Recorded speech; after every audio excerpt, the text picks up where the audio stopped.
बिस्मिल्लाहिर्रहमानिर्रहीम अस्सलामुअलैकुम जी। तो दोस्तों तुसी देख रहे हो मेरा यूट्यूब चैनल बाबू बलोच। और आज देखो अल्लाह की रहमत वसन तैयार है बिल्कुल। देखो चार चफेरे ही कितने बदल छा गए हुए ने। असी इत्थे ज़मीनां ते पानी लगाया हुआ सी। देखो माशाल्लाह कितने खूबसूरत जानवर भी लग रहे हैं। और ये धुएंदार बदल भी छा गए ने, पूरे आसमान ते छा चुके ने इस वक्त। ते अल्लाह दी रहमत वसन भी तैयार है। और अज हज का दिन भी है माशाल्लाह। उम्मीद करना कि तुसी सब तमाम मेरे व्यूअर्स खैर खरीयत नाल होणगे। अल्लाह पाक सब नू खुश रखे, तंदरुस्ती देवे और बरकतां वाली जिंदगी देवे, मज़ीद तरक्कियां देवे। और ये छोटा छोटा बाग है जिस दे अंदर पानी लगाया होया। बस 2-4 मिनट की वीडियो होनी है तो प्लीज़ हर गुजारिश है कि वीडियो फुल वाच की करन, ताकि तुहाडी सपोर्ट की मैनू काफ़ी ढेर सारी ज़रूरत है। किसी गरीब भैन भाई का भला कर दईए ना, अल्लाह ताला बहुत खुश होंदे ने। अल्लाह पाक तुहानू भी खुश रखे। मेरा साथ भी दो, मैं भी तुहाडे साथ हाँ। तुहाडे मैं कल्ला कुछ भी नहीं हाँ, तुसी साथ दोगे तो अल्लाह की मेहरबानी नाल जो ना मेरा भी साथ अगे अगे चलेगा। ए देखो जी अमरूद भी पक के गिर गए ने, छोटे अमरूद ने। तो इन्होंने उत्ते भी अमरूद किड्डे किड्डे माशाल्लाह लगे हुए हैं। देखो जी कितने खूबसूरत लग रहे हैं।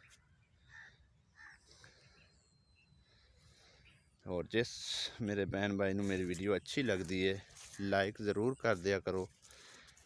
लाइक की भी ज़रूरत होंदी है और कमेंट्स भी अच्छे अच्छे तुसी करते हो। व्यूज़ भी माशाल्लाह अच्छे होंदे ने। ते लाइक लाजमी कीता करो। अज का छोटा जिहा व्लॉग तुहाडे सामने रखा है। और मैनू पता है कि शहरी लोग मेरे बहन भाई बहुत इंजॉय करते हैं इस चीज़ नू।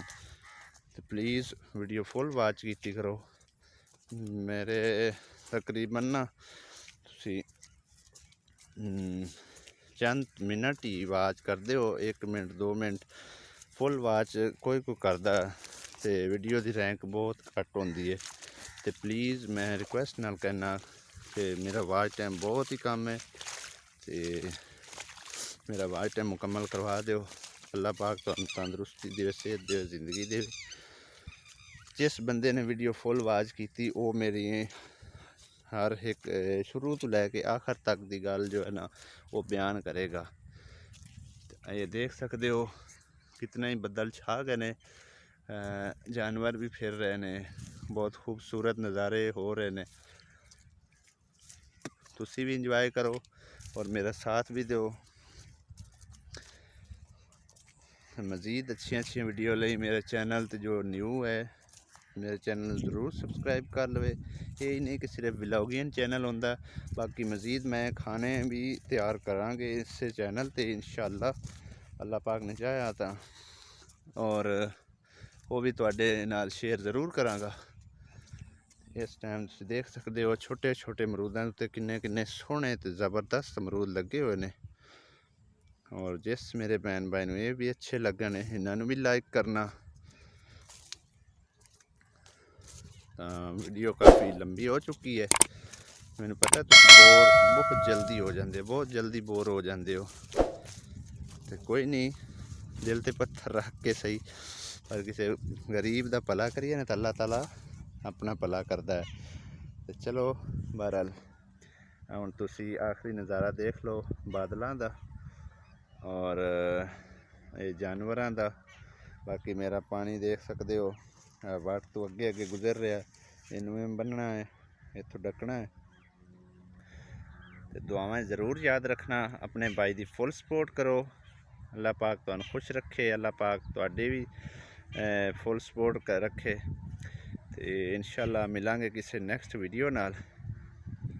तब तक के लिए खुदा हाफिज़, अल्लाह निगहबान।